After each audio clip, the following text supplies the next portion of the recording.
Did you have a great amount of sympathy for Neil? I spoke to him, and he looks just as if he's been revitalised again. Did you have a great amount of sympathy? Well, that's good to hear. Absolutely. And not just because I signed him, not just because he was fantastic for me as a player at Leicester City and at Celtic, obviously, but what he did for the football club, both as a player and as a manager. And it's unlike, unlike seems mild words to use, be very, very unusual for Celtic fans in my time to, listen, don't get me wrong, if the things are not going well in the pitch, you can, hurry up, get a goal, hence me looking around to maybe Larsson, hurry up, Larsson, get a goal there. And, no, I accept all of those things, you can accept the criticism, but I thought it was really heavy-handed. I thought that it mushroomed from virtually nothing.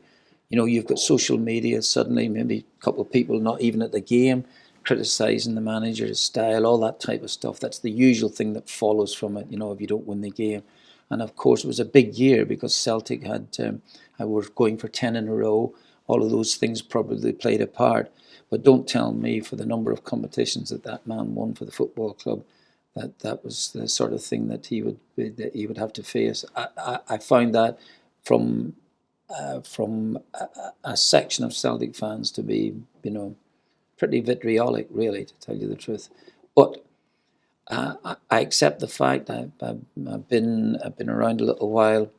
I know the fact is that at some stage or another, that hopefully all of that there will pass, and he will take his rightful place in the pantheon of Celtic top men. Yeah, I mean, the one thing that I got from him, and this is what I found so sad was, and he felt the pain of it, was he said some teammates turned pundits, didn't stab him in the back. He said they stabbed me in the front, and he says, and I found that really difficult to deal with. And that's, when you look at all the camaraderie and all that kind of a feel about it, that I think hurt him the most.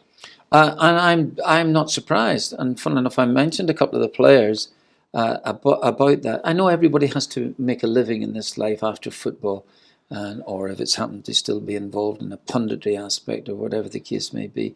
But that's right. That can be very hurtful indeed, particularly people that you have sat in the dressing room, you've cajoled. You have encouraged, you've been encouraged by these particular people as well, like everything else. And don't get me wrong, Neil Lennon was a big leader. He might not have been captain too often in my time, either at Leicester or Celtic, but he was essentially captain in everything but the word. So he was a big leader in the team, and that's really disappointing. It's disappointing also. I mean, I get it.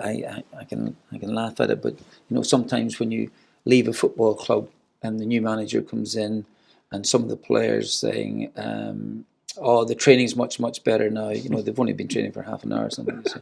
And the training's much better, it's better, and it's great. Everybody's just smile in their face, all that type of nonsense. And then about 5 weeks later, that same player's been left out by the new manager because he's been rubbish in the first place. Anyway, he's saying, things are not so good now, Yeah.